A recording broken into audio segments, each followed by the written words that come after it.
तो जोशीमठ में आपदा के बाद विस्थापन सरकार के लिए सबसे बड़ी चुनौती बन चुका है और अब तक जोशीमठ के अलग अलग क्षेत्रों के 259 परिवारों को शिफ्ट किया जा चुका है, लेकिन विस्थापन को लेकर लोग एकमत नहीं है। जोशीमठ के लोगों का विस्थापन करना सरकार के लिए सबसे बड़ी चुनौती बना हुआ है। एक तरफ जहां राज्य सरकार जोशीमठ के लोगों के लिए कागजी लेखा जोखा नहीं तैयार कर पाई है, वहीं कुछ लोगों का कहना है कि बद्रीनाथ धाम में बन रहे मास्टर प्लान के तहत ही उनको मुआवजा दिया जाए। लेकिन कुछ लोग ऐसे भी हैं जो अपने घरों को नहीं छोड़ना चाहते।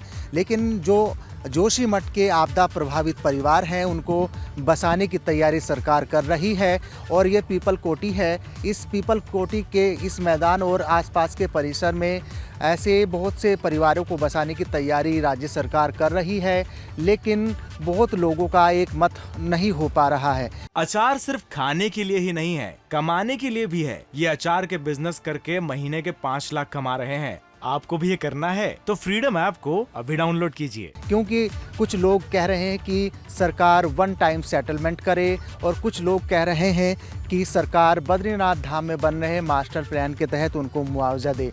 लिहाजा करीब 259 ऐसे परिवार हैं जिनको बसाने की तैयारी सरकार कर रही है, लेकिन सबसे बड़ी चुनौती सरकार के सामने यही है कि आखिरकार अलग अलग लोगों का अलग अलग मत है, जिसके चलते जोशीमठ के लोगों का विस्थापन करना सरकार के लिए सबसे बड़ी चुनौती बना हुआ है। अपने सहयोगी कैमरा पर्सन निशांत चौहान के साथ विनोद कुमार, एबीपी गंगा, पीपल कोठी, जोशीमठ। तो जोशीमठ में लोग कुदरत का 0 डिग्री टॉर्चर झेल रहे हैं। खराब मौसम ने आपदा प्रभावितों की मुश्किलों को बढ़ाया हुआ है। ठंड का मौसम है और आपदा प्रभावित कह रहे हैं कि सरकार की तरफ से राहत शिविरों में कोई खास इंतजाम नहीं है। एबीपी गंगा ने राहत शिविरों में रियलिटी चेक किया और उसी पर आधारित हमारी ये रिपोर्ट देखिए।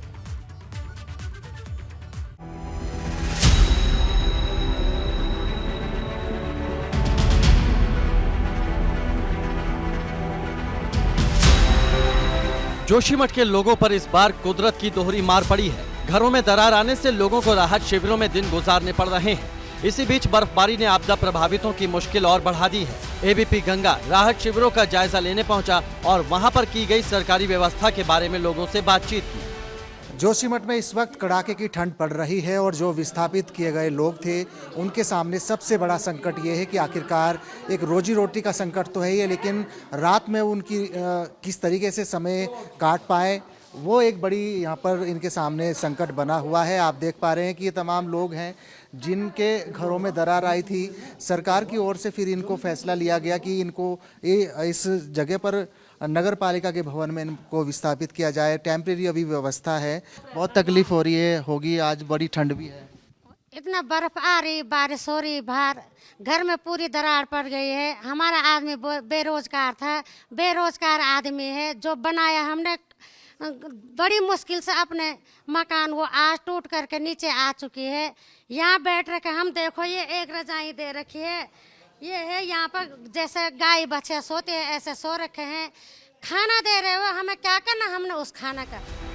आपदा प्रभावित लोगों की नाराजगी इस बात को लेकर है कि राहत शिविरों में अभी तक सही इंतजाम नहीं है। बर्फबारी के बाद सर्दी बढ़ गई है, मगर सर्दी से बचाव के जरूरी इंतजाम नहीं किए गए हैं।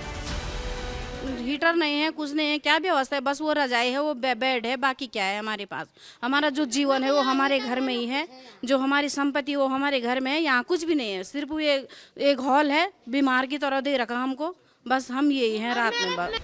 आपदा के दौरान 863 घरों में दरारें आई हैं। इनमें से 181 घर तो पूरी तरह से असुरक्षित बताए गए हैं। सरकार ने 269 परिवारों के 900 लोगों को विस्थापित किया है। इनमें से कुछ लोग राहत शिविरों में रह रहे हैं तो कुछ खुद से की गई व्यवस्था के भरोसे शिफ्ट हो गए हैं। बर्फबारी के बाद सर्दी बढ़ गई है, जाहिर है लोगों के सामने अब खुद को महफूज रखने की चुनौती है।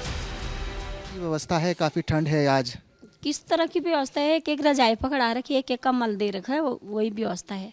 ठंड है, बच्चे भी हैं आपके साथ में, घर परिवार है, किस तरीके से तकलीफ हो रही है? बहुत काफी। हाँ भैया, बहुत तकलीफ हो रही है। छोटी लड़की है मेरी, दूध पीने वाली है, कहाँ से इसके दूध को गर्म करके कहाँ से लाना? मैंने वैसे ठंडा दूध पिला रही, वैसे होटल से ला रही, उसको दे रही पिलाने के लिए।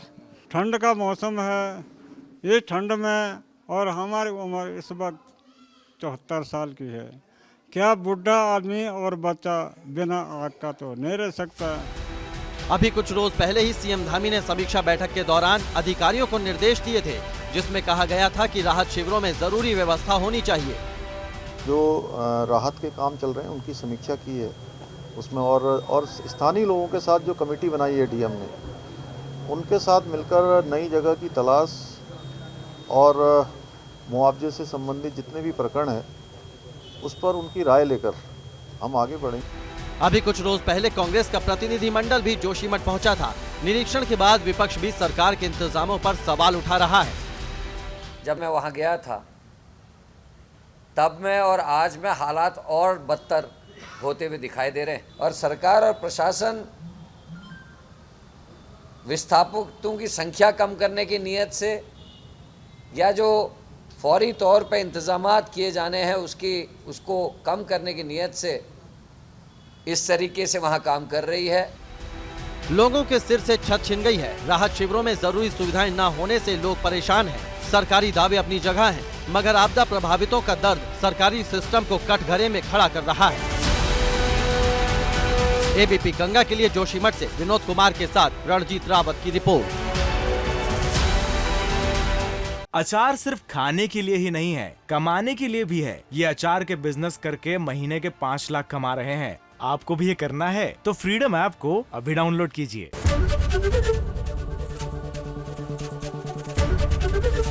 एबीपी गंगा, खबर आपकी, जुबान आपकी।